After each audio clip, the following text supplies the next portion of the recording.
I'm going to talk about is looking at the learned helplessness paradigm, which is a paradigm I spent a fair amount of time working with as a graduate student. I think it's a fascinating story. It makes a good story, and it illustrates a little bit about how we think about animal models now. And then I'm going to sort of segue into work that we've been doing in our own laboratory. And in both of these stories, I think there's some convergence with what's happening in humans. I want to be sensitive to the fact that we'll be talking about animal models in which we're looking at stress and we're looking at anxiety and fear. These are not typically pleasant models to run in the laboratory because we're trying to produce these emotions in animals, but we certainly hope that by doing this that we end up with translational value from the work we're doing. So my first story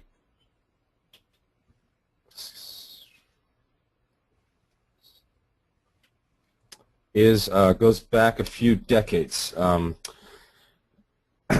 In thinking about where learned helplessness came from, I wanted to tell you a little bit about sort of the origins of this model.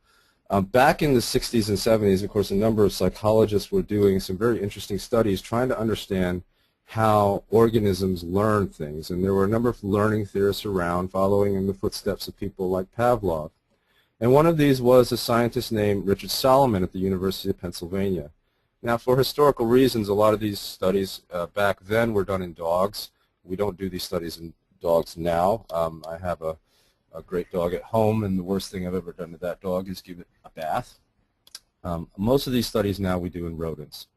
But I wanted to give you some context of what Solomon was studying. Of course, Solomon did a lot of really interesting things in learning theory, but one of the things he was interested in understanding was how an animal could learn the task that's sort of presented on this slide. So this is called a shuttle box. We're looking at an active avoidance task. And the way this works is you have an organism or an animal sitting in one side of this. And the animal is presented with a cue, in this case a light. Now that light is followed by a foot shock or an aversive stimulus. And so what the animal has to learn is that if the light comes on, to jump over to the other side, and that will turn the light off, and the animal will avoid the shock. And this was an interesting task to Solomon because at the time there weren't really any theories, learning theories, that could sort of explain how an organism could learn this task. And so Solomon came up with an idea he called two-process theory. And this idea was basically the animal was learning two different things in this task. The first thing that these dogs were learning was when the light came on, the light predicted shock. And so this was a classic fear conditioning experiment. So the animals were learning a basic Pavlovian associative response that this cue predicted this aversive stimulus. So the animals were becoming scared of the light. The second thing that the animal was learning is that if this dog jumped over to the other side, it could alleviate that fear. And so that's an operant response. That's the second process that's happening, something that's called an instrumental response. This is negative reinforcement. The animal is learning a behavior to produce something that's negative. And so in this case, the animal's jumping across because it was scared. It would reduce the fear. So in order to test this idea, Solomon proposed an experiment, which could be run in a couple of ways, actually, and was run in a couple of different ways. On the first day, they would do a straight fear conditioning experiment, in this case with a tone. So you have a tone that turns on and it's paired with shock. And that's going to cause the animal to condition fear to this cue, the tone. On the second day, they would come in and train the animals in this task, the shuttle box. And then on the third day, Solomon asked, what would happen if you played the tone in the shuttle box? Okay? If fear was actually driving the animal over to the other side for that second process, then you might expect that now in the presence of the tone, the dog will jump over to the other side. Or conceivably, you could also add the tone to the light and show that these two cues sort of summated together. Maybe the animal would cross more quickly. So Solomon set out to do this study, and he asked some of his graduate students at the time to do this study. Now, I learned this story from Steve Mayer, and I should say I'm sure there are multiple versions of this story out there. I've heard multiple versions of this story, but I've heard this story from Steve, so that's the story I'm giving you. Steve was a relatively junior graduate student at the time. A more senior student at the time was Martin Seligman, who is now a very prominent psychologist. And so these folks were working in the lab of Richard Solomon. And so they set out to do the study that Solomon asked. So on day one, they took some of their dogs and they put them in this box and did some straight fear conditioning. Then the next day, on day 2, they came in and put them in the shuttle box and tried to train them up on this task. And what happened was the dogs didn't learn. That is, you put them in the shuttle box, and they could not learn this response. So they went back to their advisor, Solomon, and sort of said, well, this is a problem. We wanted to do this study. We did what you asked us to do, but in fact, for some reason, giving them this fear conditioning experience on day 1 prevented the dogs from learning this thing on day 2. And Solomon was a smart guy, and he had gotten to his position by being clever, and he said, well, guys, there's no reason we have to do it in that order. Why don't you train them on the shuttle box first and do the fear conditioning second, and then you can do the study that you wanted to do. And so Seligman and Mayer went about and did just that, and in fact the studies worked, and the two-process theory was supported. And if that was that, then I wouldn't be telling you this story today. But Seligman and Mayer went back to Solomon and said, you know, it's great that things are working, but we're really curious as to why giving these animals fear conditioning on day 1 prevented their shuttle box behavior on day 2. And at least from what Steve told me, Solomon said it's great that you're curious graduate students, but in fact we have a direction that we're moving in this lab, and I really can't spare you the time to study this. So I don't want you to study this. And so Steve says that he and Martin Seligman actually did these initial studies that were looking at learned helplessness at nighttime, when people weren't paying attention, when Solomon didn't know. I often tell my own graduate students this story in the hopes that maybe they'll discover something big in the evenings when the rest of us are gone. So anyway, what they did to approach this was they deconstructed this first event to see what aspect of this first event was really necessary to see the failures in the shuttle box on the second day. And so what they did is they just gave the animals shock, they just gave animals the presentations of the tone, and of course they knew that the tone and shock together could cause this deficit. And what they found was that all you needed to do was shock these animals on day 1, and that shock by itself was enough to prevent the animals from being able to learn this shuttle box task on day 2. So at that point, like any of us, they got stuck. They didn't really know what it was about the shock that was preventing this performance. And so as Steve tells the story, what you do when you get stuck, if you're a scientist, is you go to the library and you read books. And so he said that for several months they went to the library and they read books. And one of them somehow came across a book, or was reading a book about the Holocaust. And they were talking about an individual who was in a concentration camp there. And this person basically said through all the torture that they were experiencing in this concentration camp, that the worst thing about that experience was not having control, any control over life. You were told when to go to the bathroom, when to eat, when to sleep, when to work. And so these two, Seligman and Mayer, both said, aha, maybe it has something to do with control. Maybe the animals are in some way learning that they don't have control over their environment in that first experience. So they developed the first learned helplessness study, and I'm going to describe this to you now as it's done in rats. I should say learned helplessness means a whole lot of different things in the literature, so I'm specifically talking about this paradigm here. So what you have is a number of groups of animals, and you typically have a control group. This is run as a sort of a triadic experiment with 3 groups, sometimes 4. The control group will either just be stuck in this box and receive no other stressor, or sometimes they're just left in their home cage. But in a true learned helplessness study, these are the 2 most important groups. So you have 2 groups of animals, and what happens is pairs of animals are attached to a stressor, something, an aversive stimulus. And for a lot of reasons, scientists, psychologists have used electric shock. Electric shock is very easy to control, no pun intended. You can control the levels very tightly. You can also control when it turns on and when it turns off very tightly. But theoretically, you could use any stimulus here. And Steve has actually argued, I think there's some evidence out there that suggests that even uncontrollable good things like uncontrollable food can be a stressor to an animal. So in this case, both rats in a pair are hooked up to a stressor. And the key part being here that they are actually yoked together. So when the shock comes on, in this case, it comes on for both animals. When it turns off for both animals. In both cases, they're put into these cages. They have these wheels in front of them, and basically you give the one animal the ability to turn off the shock by turning the wheel. and they learn this very quickly, and they do this behavior very quickly, and so they get very good at turning this wheel. And so what happens is you do a number of sessions of this, and what you end up with are two groups of animals now that have actually received exactly the same amount of stress. They've received the same amount of physical stress as measured by how much shock they receive. Okay? So any differences that you see between these two groups cannot be due to the shock because they're receiving equivalent amounts of shock. What it's due to is the escapability of that shock. And that's where it becomes interesting to us as psychologists, because whatever is inherent in what is escapable or inescapable seems much more like a psychological construct than just the physical stress. So the differences that we see between these two have been argued to be due to the escapability of the shock and maybe the controllability of the shock.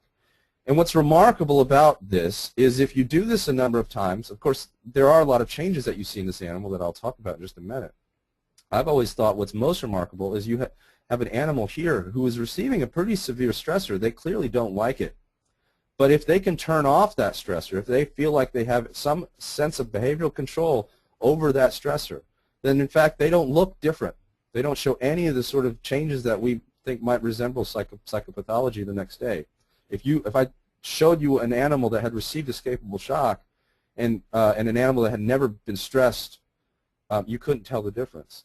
And in fact they are different, because what we do know is if you take this animal and you put them in the uncontrollable condition the next day, they show resistance. They actually don't develop learned helplessness. So that's just been fascinating to me. The implication is if you have control over the stressors in your environment, you may become more resistant or resilient in the face of subsequent stress.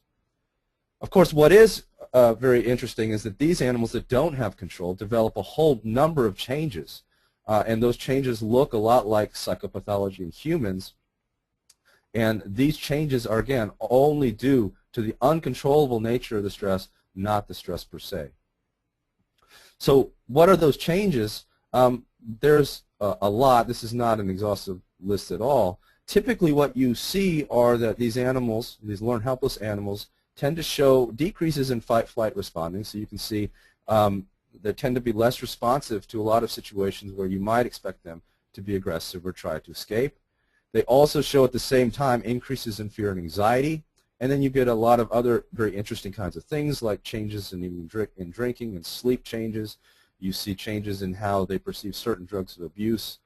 But it is interesting to sort of think that fight-flight is going down while at the same time anxiety goes up. In many cases you would expect those things to be correlated. So through the 80s and 90s, a lot of people looked at all of these different behaviors that you see, and they said, you know, if we can map these onto what are sort of symptoms of depression or PTSD, there's a lot of overlap. And if you actually think about what those criteria are in the DSM for those specific pathologies, those things that you can assess in animals are changed in learned helplessness. So that led a lot of people to start thinking about learned helplessness as a model of depression. And then, of course, what happened was people started to test drugs that we knew were effective in humans, or we thought were effective in humans, in these models. And they found that if you give antidepressants, such as SSRIs, to a rat before they got this learned helpless session, this inescapable shock, you could prevent learned helplessness from developing. And you needed to have, you needed to give those drugs for several weeks, just like you needed to in humans.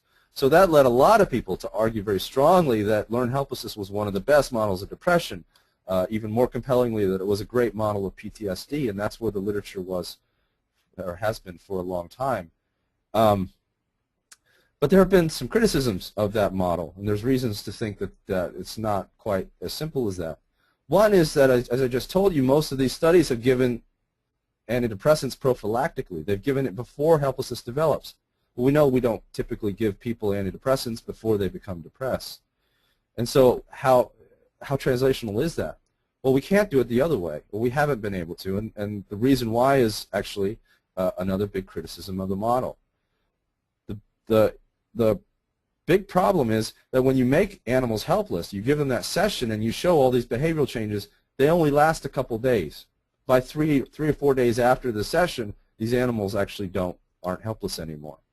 And so we can't give antidepressants for 3 weeks because they're not depressed for 3 weeks. Well, that's a big problem. Of course, people don't become depressed that way. Well, Steve did an interesting study that he finally published a few years ago, where he actually took animals that were helpless, that had been received inescapable shock, and then he brought them back into the lab and he put them back in the boxes, but he didn't give them any shock. He just exposed them to the cues. And what Steve found is if you did that, then you could prolong these helplessness behaviors past the 2 or 3 day point when they normally disappear. And that does seem to be more like what we see in the human condition, where people, if they are in positions where they don't have control over stress, are probably constantly reminded of those cues on a daily basis. So Moni Fleshner actually did a study where we kind of knew that if you let these animals exercise, that could prevent helplessness. Moni Fleshner actually took the animals out, gave them the reminder cues, such that these animals then had prolonged helplessness, and let them exercise during that period when they were helpless. And the exercise attenuated that helplessness. But the study where you give antidepressants hasn't actually been done yet. So again, this has sort of led a lot of people to think this might be a model of depression. I think there's some reasonable arguments out there. But Steve has never argued that, and as a result, since I was his student a long time ago, I've never argued that. What Steve has argued, and I really like this argument, is that learned helplessness is a model of itself. It's a model of learned helplessness. Learned helplessness is really a model of what happens to animals when they don't have control over stressors in their environment.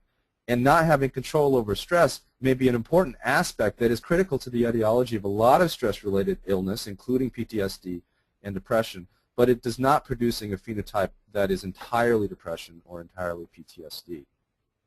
And I think NIMH has started moving in this direction of thinking about specific systems or specific symptoms within these disorders as trying to sort of look at specific systems that might be associated with a symptom or symptom associated with disorders without thinking about what the disorder is collectively.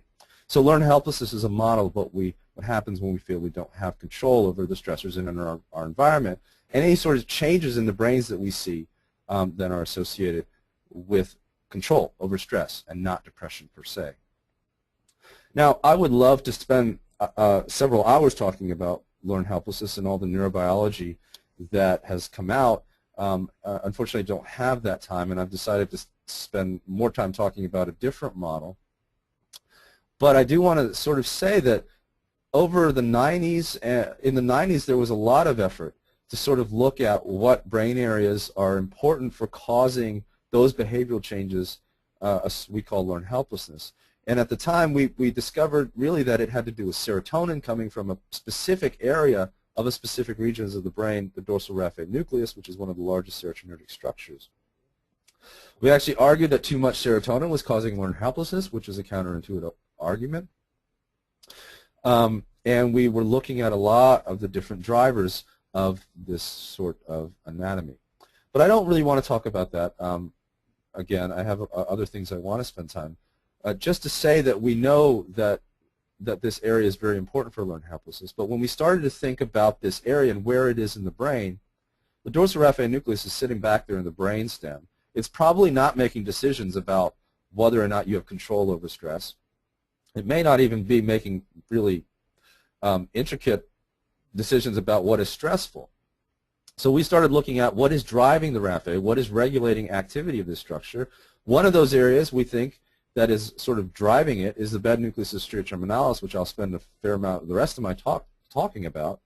And then we knew that it was also being very regulated by an area called the medial prefrontal cortex. Now, if you think about in humans what parts of the brain might be making decisions about whether stress is controllable, the medial prefrontal cortex is a great candidate. It's very important for things like executive control and emotion regulation.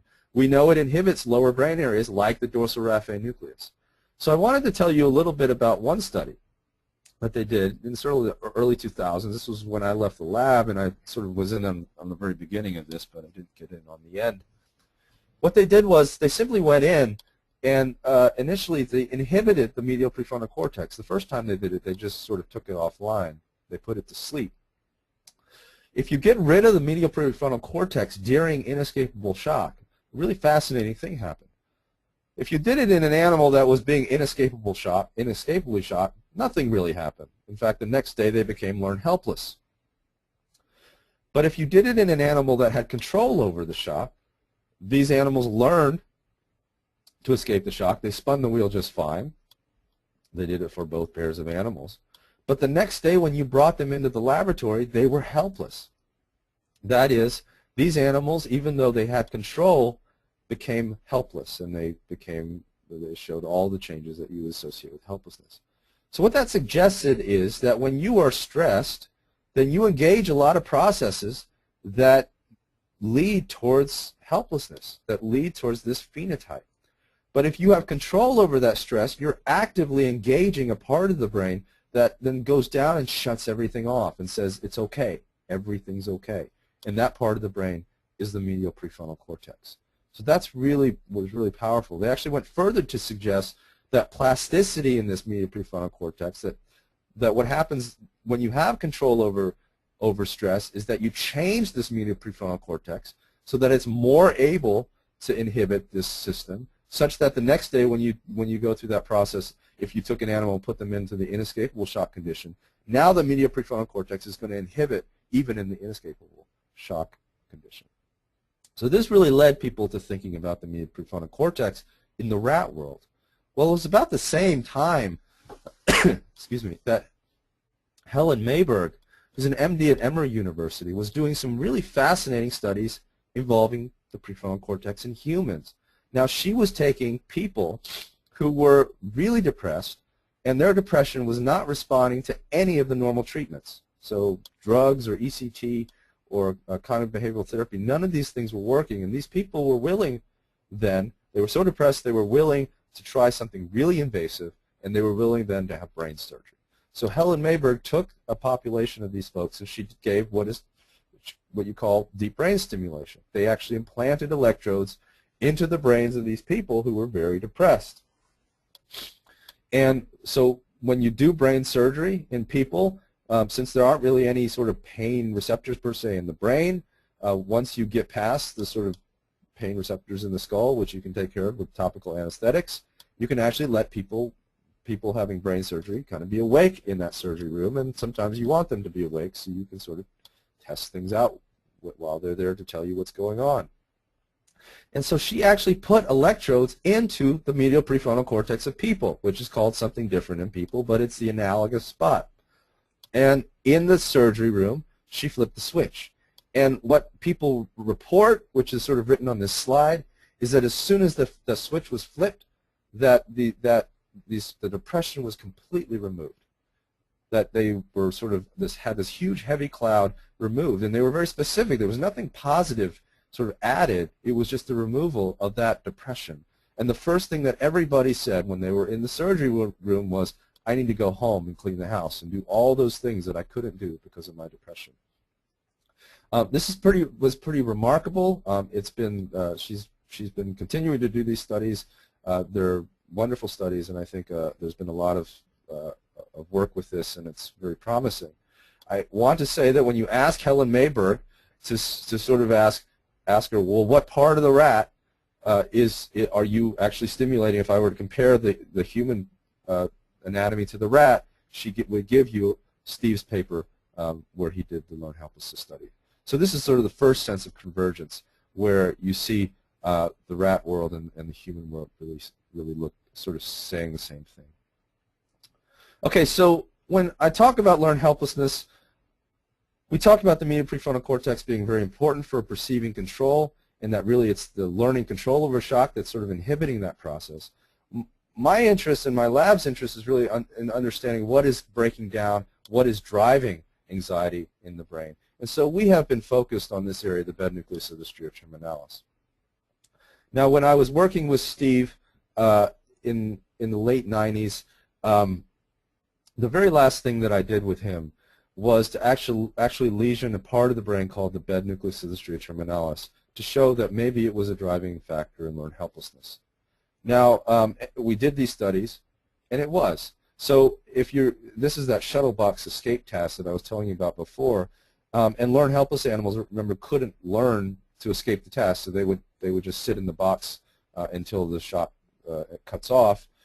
If I lesion the bed nucleus of the stria terminalis, now they look like a normal animal. They don't show any of these deficits in that task. We can also do fear conditioning. We can just give them a couple of small shocks in the box and measure how much they freeze, which is the rodent response, sort of fear responses to not move.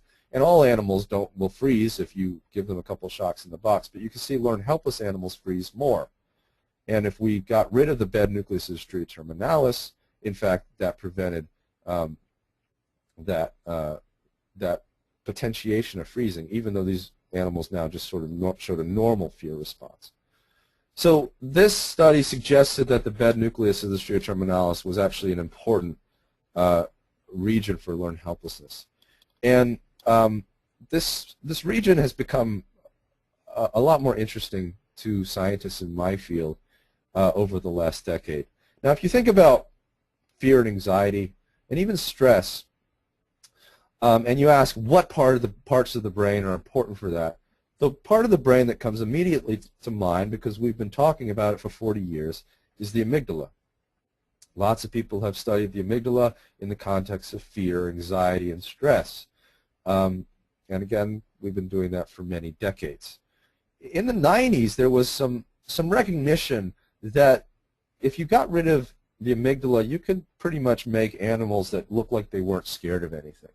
But there were a few paradigms out there that produced animals that looked scared, but amygdala lesions didn't get rid of that fear. Helplessness was one of those. Amygdala lesions did not block learned helplessness. There were still contexts where amygdala lesions animal that you assessed anxiety and still showed anxiety. There were a lot of these other paradigms out there, and it turned out for many of these paradigms for which the amygdala, or the central nucleus, the major output nucleus of the amygdala was critical, or for those paradigms where it was not critical, the bed nucleus seemed to be critical. That there was some difference in these two structures and how they were processing fear information. And so some of the things that were bed nucleus dependent are listed up here. I can just point out a couple of them. Light enhanced startle. Well, the startle response is just a reflex, but it's a reflex that can be sort of regulated by underlying emotional state. Rats are nocturnal animals. They tend to be more vulnerable in the light. So if you put them in bright lights, they tend to be more scared and they will startle more. We have an analogous paradigm in humans called dark enhanced startle. If you think about walking somewhere in the dark or in the dark alley, you will likely startle more to a startling stimulus. This is a bed nucleus mediated thing, because if we get the bed nucleus, lesion it, you don't see light enhanced startle, but if you lesion the amygdala, or it's the central nucleus of the amygdala, you can still see light enhanced startle. I've already talked about learned helplessness. Another one that I want to mention is this one done by my colleague here at University of Vermont, Lynn Waddell and Mark Boughton. When you do a typical fear conditioning experiment, sort of like what I described at the very beginning of this talk, you may give a tone or a light that's maybe 30 seconds to a minute long, followed by shock. And that is dependent on the amygdala. We've known that for many decades. What Waddell and Boughton did was they extended the length of that stimulus. So now that tone, instead of being 1 minute long, was actually 10 minutes long. The animal still developed a fear-like response in the presence of that 10-minute cue. But now that response was dependent on the bed nucleus and not the amygdala. So something interesting was happening there. So again, people started looking at all of these paradigms in the last 10 years or so and started to say, well, what is it about these paradigms that makes something more likely to be bed nucleus dependent than amygdala dependent? And many things were vetted, including maybe it has to do with conditioned versus unconditioned, learned versus unlearned fear and anxiety. Turns out that's not true. Maybe it has to do with predictable versus unpredictable. There have been some studies to suggest that's not true either. I'm not quite ready to throw that one out. But what I think we're all sort of realizing is it has to do with time. It has something to do with time, which is why I pointed out that Waddell and Boughton experiment. That it has to do with either long duration responses to threatening stimuli of long duration. There's two ways of looking at this. Waddell and Boughton have argued that the bed nucleus of the stria terminalis is really critical if you're talking about a cue that predicts something bad is going to happen in the future, a temporally distant threat. Whereas David Walker and Mike Davis have argued that, in fact, the bed nucleus mediates responding when you have to have a sustained response. And there's actually subtle differences between these two arguments, even though they don't quite sound mutually exclusive. So Waddell and Boughton, when we think about that, that's sort of suggesting if I tell you that you're going to have to go to the hospital tomorrow and get a shot, or you have to give a talk, or you have to do something that is slightly aversive, you're not going to be fearful. You're going to be more worried about it. You're going to show those things that we as psychologists might think of as anxiety. And the closer we get to that stimulus, it might become more fear-like. Whereas Walker et al., that's sort of saying the bed nucleus is really critical when you have something that's going to take a while. For example, learn helplessness is a session that takes a while. And so you have to have a very sustained response for a long period of time. Regardless, both of these groups have argued that the bed nucleus may be important for things that we think are more akin to anxiety than fear, if we think those two things are different. Whereas anxiety has something to do with either anticipation or worry, or just constantly being on edge. And in the last maybe 5 years, we've seen a lot more studies now using imaging in people that can actually find bed nucleus activity in contexts that look similar to that. So, for example, if you take people who are scared of spiders and you put them in the scanner and you ask them, and you tell them, we're going to show you pictures of spiders, you get bed nucleus activity not when they're being shown the pictures of the spider, but actually in the 5 or 10 minute period right before when they're anticipating it. So that, again, is consistent with this anxiety. So this is an interesting area. It's related to the amygdala, but it's not the amygdala, and it may be doing something slightly more interesting when we think about psychology. So what we've been very interested in my lab is sort of thinking about a very, very basic hypothesis, which you can see here, that when we experience chronic or repeated stress exposure, which many of us do in our sort of daily lives, that it might do something to the bed nucleus to make it more functional, to make its output bigger. And that, in that context where its output becomes bigger, maybe that is one of the important characteristics of anxiety disorders. And again, this might be something that's happening in learned helplessness. I think we have evidence to suggest that it is. Okay, this is not my hypothesis by any means. People have been arguing the same thing about the amygdala for a long time, but it's something we can start with. Okay, so change to another model now, not looking at learned helplessness, but now we want to look at chronic stress, because we think chronic stress may also produce this kind of thing. And now we can make our stressors a little bit more mild, just repeat them over and over again, and produce anxiety. And indeed, we do produce anxiety. We have what's called a chronic variate stress paradigm that we run in the lab. And what we do is every day we bring the animals out and we give them what sort of is a mild stressor. They're definitely throwing a stress response. They definitely don't like these things. We put them in a mouse cage, and so they oscillate for a half hour, or we ask them to swim in a tub of water for 5 minutes. We may give them a couple of foot shocks or put them in a restraining tube, or make them stand on a pedestal that's elevated off the floor for 30 minutes. All of these things produce a stress response, which we can measure in a number of ways. For example, we can sort of measure their corticosterone, which is the rat analog of cortisol and stress hormone. And we do this only for 7 days. A lot of people who do this paradigm actually do a lot more stress than we typically do, but we can get an anxiety response at 7 days. One way we can test this is put them on what's called an elevated plus maze. It's elevated off the ground. It's in the shape of a plus, and 2 of the arms are enclosed, and you can see these animals are given the ability to explore, and basically less anxious animals are going to spend more time exploring the open arms. More anxious animals are going to be in the closed arms. Stressed animals, in this case, you can see they just don't explore the open arms. They look anxious. We can also measure their startle amplitude, as I told you before, and this is a much more complicated paradigm, which I don't really want to go through, but you can see that stressed animals generally are startling more. This is also indicative of an anxiety response. So this paradigm produces anxiety. The reason we vary the stressor is part of the crux of what we're getting at here is we think if you give animals just restraint for 5 days, what happens is they will actually habituate to that very quickly. And so we are getting at something that's sort of unpredictable nature here in doing this and sort of asking the animals to sort of experience something different every day.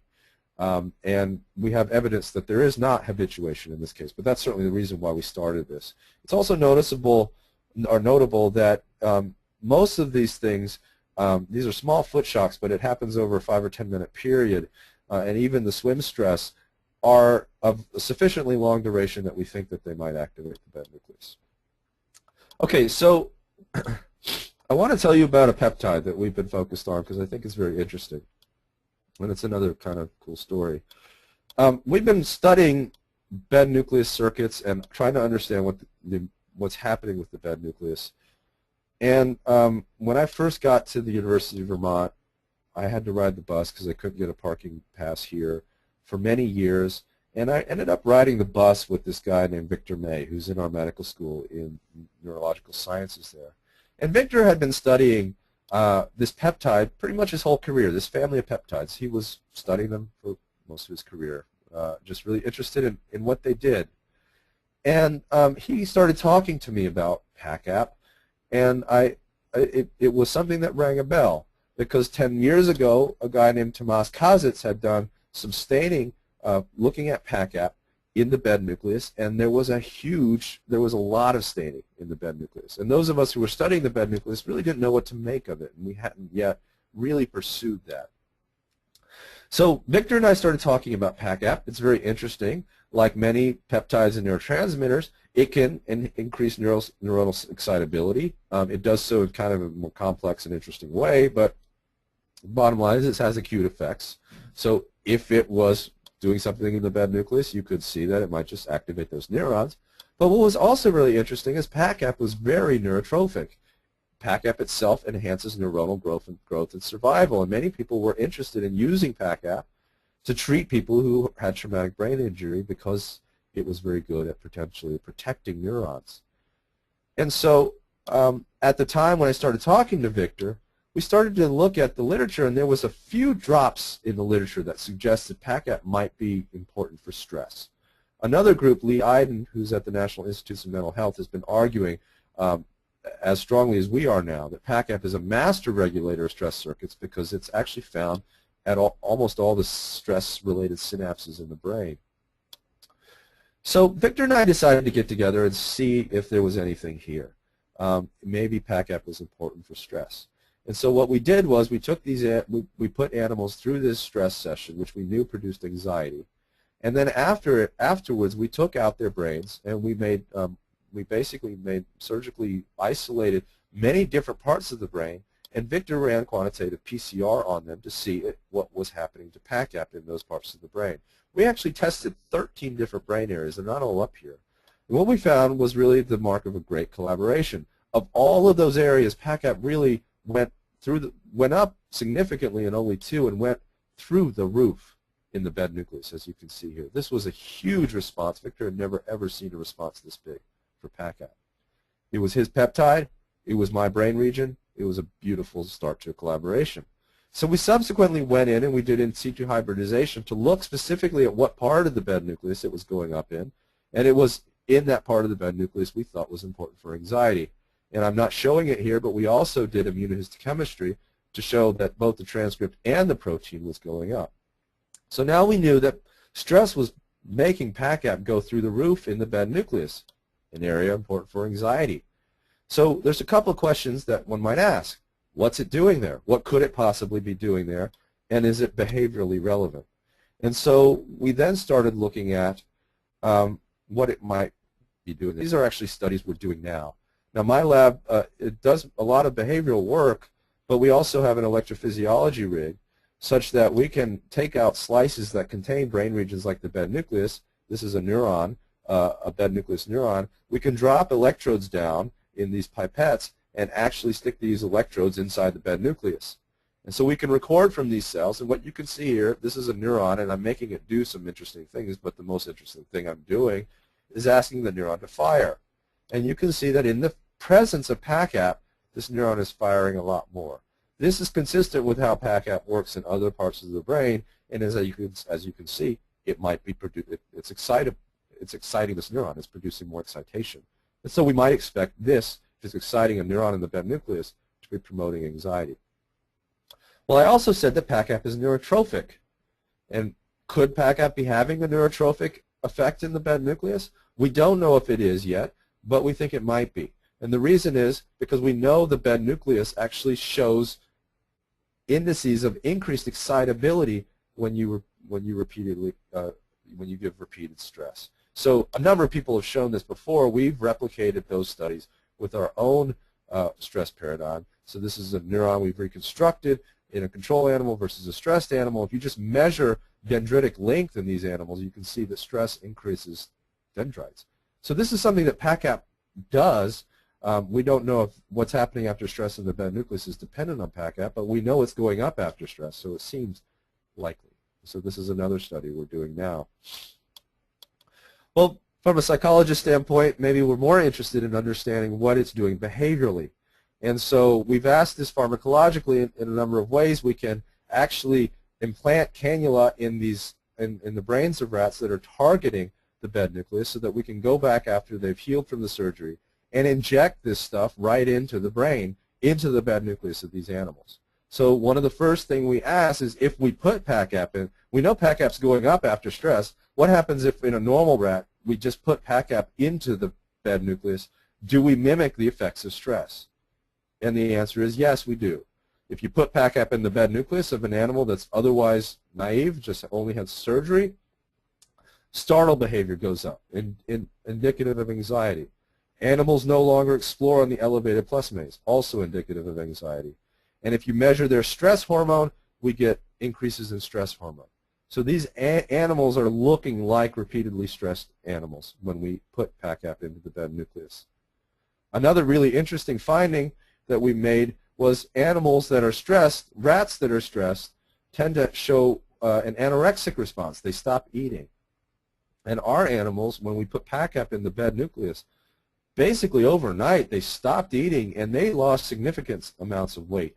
We had animals that were losing occasionally 10% of their body weight, and this was due to less food intake. In this particular study, we also saw less water intake, so it seemed like these animals were just terrified overnight. This totally resolved that by the following day, they went back to eating normally. We've now done this in females, and interestingly in females, they drank normal amounts of water, but they showed the anorexic effect. So PACAP is producing effects that look like a stressed animal if we put it in the bed nucleus. So then the question, maybe a more important question, if we block PACAP while these animals are being stressed, do we block the effects of stress? Can we potentially use PACAP? Again, in this case, we're using it prophylactically, but can we use it to reduce the effects of stress? This was a harder study to do because we stressed them over a week, so we've got to block those receptors over a week. And so what we did was we did the same study. We now attached these cannula to an osmotic mini pump, which we implanted in the back of the animal that was constantly pumping out the antagonist. And what we found was really cool. So this is just looking at weight. And animals after surgery, they lose a little bit of weight, but then they gain it like a normal rat. And what you can see during the stress session is that stressed animals, basically they become anorexic and they stop eating. And they stop gaining weight. They sort of plateau here. The animals that had the PACAP antagonism only in the bed nucleus, they ate normally. They looked like normal animals. We put them on the elevated plus maze, and you can see again, stressed animals, they don't explore on the elevated plus maze compared to control, but the animals that had the antagonist, had PACAP receptors blocked, were acting like normal animals, and this is significant even though there weren't stars here. So this is really powerful. We've said that stress elevates PACAP like crazy in the bed nucleus. If we put PACAP in there in a normal, naive animal, they look stressed, and if we block PACAP, then we prevent stress from causing any of these stress-induced changes. And so that was really cool. And I was presenting those data at a conference when a colleague of mine from my years at Emory University, his name is Kerry Restler, came over, and he started telling me what he'd been doing. Now, Carrie's a psychiatrist, and he'd been working in Atlanta at Grady Hospital with folks there who had experienced trauma and had post-traumatic stress disorder. And he'd been doing these microarray studies looking at all the genes that were different in people with PTSD. Likewise, he'd been looking at gene expression in a mouse model of PTSD in the amygdala and finding a number of interesting genes there. And what he did was he correlated the genes that he sort of implicated in his mouse model with those that were associated with PTSD in people. And the one that was changed, most highly correlated across both situations, was the receptor for PACAP. So Carrie said to me at this meeting, he said, "Can you guys measure PACAP in blood?" And I said, "Yes, of course." And I called Victor up immediately, and I said, "Victor, can we measure PACAP in blood?" And Victor thankfully said yes. So Carrie sent us a bunch of blood samples, and we started measuring PACAP. And ultimately what we found was that PACAP was associated with PTSD, blood levels of PACAP. And that was really amazing. But when we started doing this in a larger number, what we found was, in fact, that this correlation only existed in women. It didn't exist in men. And moreover, we subsequently found that there was a single nucleotide polymorphism, that is, there was a change in the PAC1 receptor gene that was also associated with PTSD, also only in women. And my colleague here, Donna Tufexis, was looking at that part of the gene, and she said, "That looks like an estrogen response element." And it was. And so here it was a polymorphism, a change in the gene that was associated with PTSD in women that was in a part of the gene that was associated with estrogen. Carrie also found that methylation of this gene was associated with PTSD in both men and women. So there's probably a story here beyond what's happening in women. We got a lot of press for this. This was very interesting. People were interested in using it as a biomarker. Potentially, maybe PACAP would be a biomarker for PTSD. But for us who've been doing this work in the rat, this was great because it implicated PACAP in a stress-related anxiety disorder, or maybe a fear disorder. But there are so many more questions now. We don't know what blood PACAP means. We don't know if it correlates with bed nucleus activity, although Carrie Ressler actually looked at dark enhanced startle and found that it did correlate with dark enhanced startle. So that suggests that blood levels of PACAP are associated with bed nucleus activity. But we don't have any clue where the PACAP is coming from. Moreover, all the studies I've just told you, every single one has been done in male rats. And that is sort of unfortunately historical. It's hard to do studies in female rats. Well, that's what we're doing now. Obviously, this sort of said to us, we need to start paying attention to what's happening in female rats, and also paying attention particularly to estradiol and what might be happening with estrogens and interactions with PACAP. So we started doing these studies. I mean, we had actually done a few of them before. One of the things we showed, Donna Tufexis and I had shown, is that if you take an overrectomized female rat, and then we do that so we can specifically look at the effects of estradiol. We give them estradiol capsules, so some animals have no estradiol, very low levels of estradiol. Other animals have high levels of estradiol. We found that estradiol can increase PACAP transcript in the bed nucleus. So that is consistent with this sort of interaction. As I said before, we've subsequently gone back and put PACAP into the brains of female rats that have been treated with estradiol or not. And what we found is that PACAP can produce the same stress phenotype in female rats, but at this point we have not seen an interaction with estradiol, which is sort of interesting and could be something we talk about. There may be something subtly there. But anyway, this is sort of the direction that we're moving, and it's very interesting. I think the convergence here is that we've seen PACAP to be important in people, and as a result, PACAP is now on the map. Lots and lots of people are very interested in looking at this peptide. But again, as I've told you, I think it still leaves a lot of question as to how this correlates with the work that we've been doing. So I'll stop there. Acknowledge that we have a number of folks working on these projects, and I'm very, very sort of excited to have so many great folks to work with. So thank you, and I'll be happy to take questions. Great, thank you. As I said earlier, there's a chat box feature down at the bottom of the webinar screen. You can type your questions in there or in the questions box that appears above it.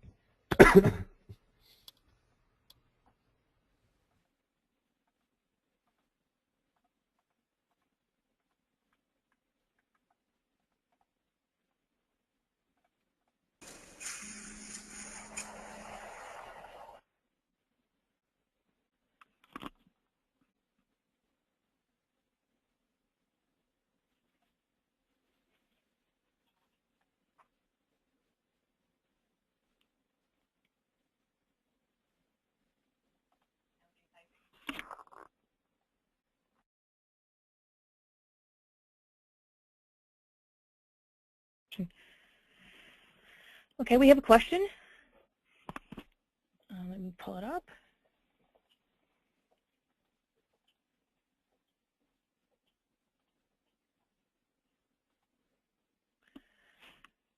Okay, this question says, I'm curious, since nucleus accumbens is often associated with anticipatory reward, is BNST similar but for dreaded events? Also, they are very interconnected.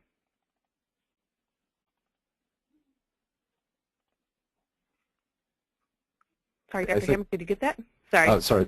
That's an, yeah, I did. Yeah, that's a great question. I think that there is a lot of overlap there, and in that the accumbens is, that description of the accumbens being important for anticipated reward, I think you can make this, that same argument is exactly how I suggested the Waddell and Boughton argument is for negative events. It's interesting, there is a small literature out there in the fMRI literature that has suggested that the bed nucleus may be also important for reward. These two areas sit right next to each other. They undoubtedly talk to each other. I know that when I've recorded from bed nucleus neurons that on occasion when I'm in the anterior part of the bed nucleus that I probably have been recording from the accumbens, the cells look exactly the same. So there's probably interaction between those two as well. There is a small literature out there that has suggested that posterior accumbens area is important for anxiety as well, and I've often wondered whether those studies were actually hitting the bed nucleus. But that's a good way, certainly, to think about it. Okay. We also have another one. This is a very interesting observation regarding gender differences based on non-genetic factor. It's more of a comment. Mm-hmm. Yeah. So can you actually repeat that for me? It's a very interesting observation regarding gender differences based on non-genetic factor. Right. So yeah, I'm not sure what the differences are, I guess. We're still trying to figure that out. But you're right. I mean, given that we're talking about levels of hormones here, that I agree. It's a really interesting observation. I'm going to be really excited to keep pursuing this. I'm very thankful too that Donna Tufexis, who was here at UVM, has the expertise to do this. Her interest is really in understanding sex hormones and how they may play a role in different emotional behaviors. If no one else has any questions, we can wrap this up. I'll be sending out a follow-up email that will have a link to a short webinar survey, and we would very much appreciate if you all could fill it out so we can improve our webinars going forward. Another note, we will have a recording up on YouTube of this webinar if you're interested in watching the session again. And please feel free to be in touch if you have any questions at all. Once again, I just want to thank everyone for attending today and for sharing your good thoughts. And a big thank you to Professor Hammack for presenting. Thank you. Thank you.